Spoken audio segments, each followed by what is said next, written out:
Hello and welcome to Chapter 2 of the Bankers Leadership Series in association with Backbase, looking at how banks are driving retail digital sales across Central and Eastern Europe. I'm Joy McKnight, editor of The Banker. In this chapter, we're looking at the ways in which leading banks in the region are driving friction out of customer journeys.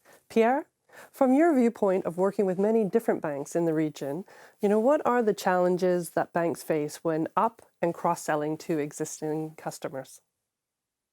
So obviously there's quite a variety. I'll highlight two today, given the limited time, that I think are the most important, or at least what we believe at Backbase are the most important.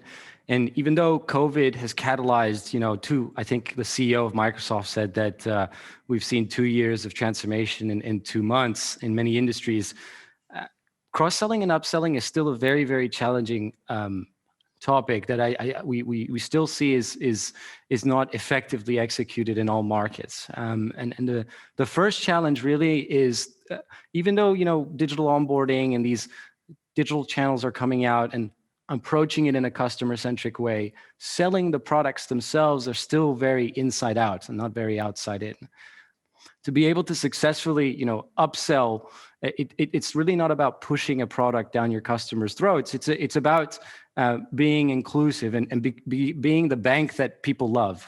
And at Backbase, our mission is really to help financial institutions becoming that bank by first solving the customer's everyday problems and their needs, and then, for example, helping them monitor their spending, helping them save, helping them grow their wealth. And once you've got that customer engaged and sort of loyal to you as an actual true financial partner, then upselling and cross-selling, in theory, and I put it in quotes, should be actually easy to do as a result. Now, the second challenge, and the reason why I say in theory, is actually because there is a technological problem underneath. Various institutions, various banks across the globe, not just on the European continent, have a very, very complex IT landscape. And it's a massive undertaking to improve that, to remove legacy, or to connect it to a new digital layer, or to power these sort of new experiences that can help you cross-sell and upsell. And I still see today very compelling propositions that are launched in the market, and their ability to monitor the feedback, to monitor the user behavior is simply not there. So project teams are completely in the dark, actually, with the customer's needs. And they approach development in a very, very big bang fashion. So they potentially want to copy paste the features that they have in their old solution and replicate it in the new solution, but it's just on the latest version of Angular, or it's on microservices, right? So instead of, and that approach, I don't think will go very far. You're just duplicating the old world in the new world instead of actually understanding your users' needs. Now, a final point I want to make is that it becomes really difficult, actually, and impossible to upsell when you have silos. So not only old technologies, but information silos across your different distribution channels and your business lines. It's great to be able to launch a new retail platform, but if it's not integrated to your business platform or your employee branches, and it's not being serviced by one underlying unified approach, then you actually recreate the new silos of tomorrow. And I'm very optimistic about the industry. I think this is top of mind. I think the individuals today are addressing this in their respective markets. 90% of the banks in Europe are undergoing their own transformation program or rebooting one to solve this. But the subsequent challenge is making a bulletproof decision on the correct path forward. And that, we'll see in how that pans out. But I don't think I have enough time to discuss that particular topic today. Well, let's go on. Michal, what would you say are sort of some of the challenges? Do you have anything to add to what Pierre has just said, in terms of upselling, cross-selling to mBank's existing customers? Well, I think that there are two lessons that we have learned in mBank in terms of cross-selling and upselling. So number one is not to be too intrusive, to trying to convince the customer to what the customer doesn't necessarily need at the moment. And the second is to really to be able to grab the clues, the context, maybe from the behavior or from whatever clues that we can get from our internal and external data, and only make a cross-sell or upsell offer when we think that there is really high probability that the customer is really in the need of a product. And it is a great approach. So what we have found is that first, our conversion rates are increasing like 5 times. So we are basically much more efficient in terms of using our marketing or acquisition money, zlotys, but also this increases the NPS because customers are really happy that we are reaching them when they are in the real need, and they are satisfied, and this increased our relationship NPS score. Excellent. And Sergio, how are you keeping customers engaged throughout the whole sales lifecycle? I think there is one other challenge that probably was not yet mentioned, which is my mind is the regulatory framework, and we have to pay attention to that, because at the end of the day, this is going to take a toll on our ability sometimes to provide the right incentives, the correct incentives to our sales force, and so on and so forth. So we need to pay attention to that, and to my opinion has already changed to a certain extent certain practices within the banking systems in terms of both cross-sell and upsell. The way we are keeping our customers engaged throughout the life cycle of the sales life cycle, it's important to become proactive and to appear to be proactive at each and every phase of this life cycle of the customer sort of experience.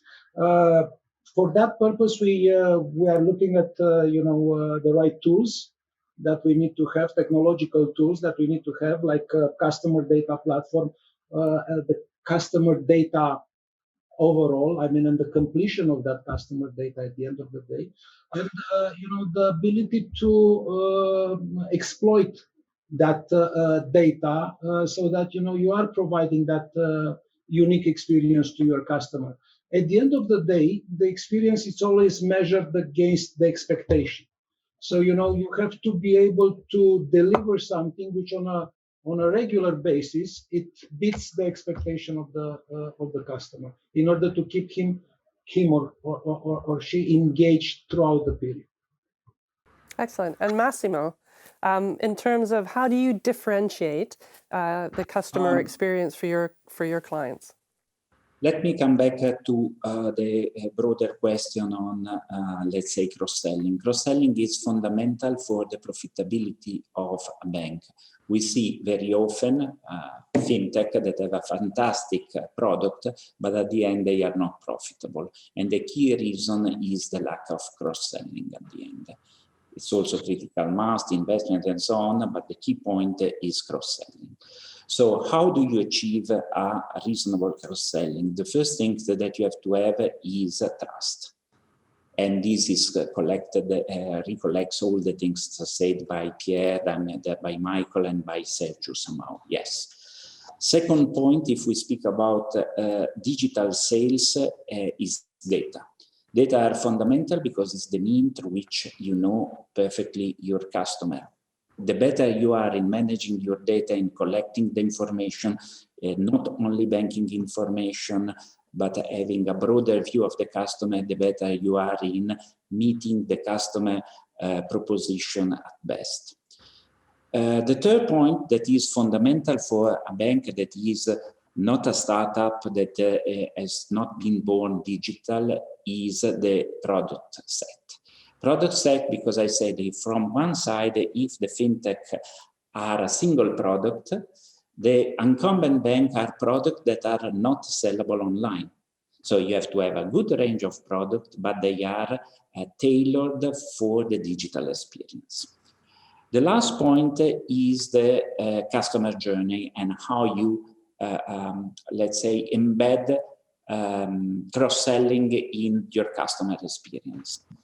We can say that user experience is important, is true, but I would say that resilience is even more important. The important factor is that you enable the customer to pass from one step to the other with no breach, with no redoing and something like that. Then comes also, of course, a good customer experience.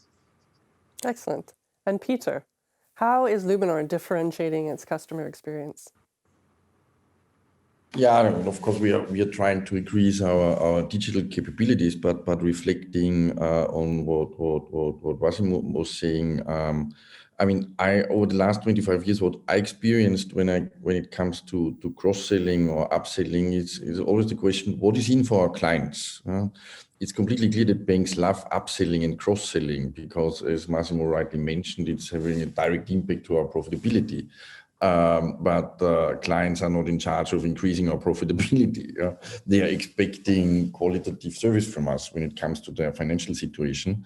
And therefore, I think what we have to overcome as a whole industry is we have to be very credible in terms of advising our clients in the right way. Because over the last, or at least before the financial crisis, most parts of the industry were talking about advice, and they just meant selling clients products to clients. And I think when it comes now to digital banking, that's a huge opportunity for us. Because as Pierre rightly mentioned, it's much more about reading and understanding client behavior and client data. And it's not enough to put our products on the shelf on a digital basis and then everybody will buy our product. So that's not how it works. And I think it's very important to be relevant for our clients. It's not about this old marketing understanding or marketing beliefs that you have to be very loud. It's much more important to come up in the right context. Then, as Michael rightly mentioned from my perspective, then you are increasing NPS, because you make your customers happy when you come up with the right proposal in the right point in time.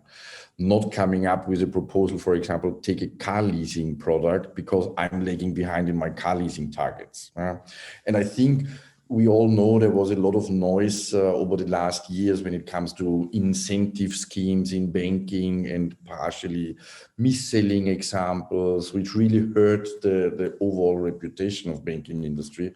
And therefore, I'm a strong believer that we have to turn around. We have to come up much more credible in terms of being a consumer brand and behaving quite differently than we did it in the past. And I think it's completely clear that I will pay no incentives to pay any kind of incentives to my digital sales tools. And when we increase our capabilities to understand clients' behavior, then it's much easier for us to be relevant for our clients. And therefore, I think we are even talking about a cultural shift for the whole industry, which is again very, very exciting from my perspective. Excellent. Well, thank you so much for your insights. I have to say that is going to be our next chapter. Chapter 3 is all about creating that holistic experience for the customer and a holistic view of the customer.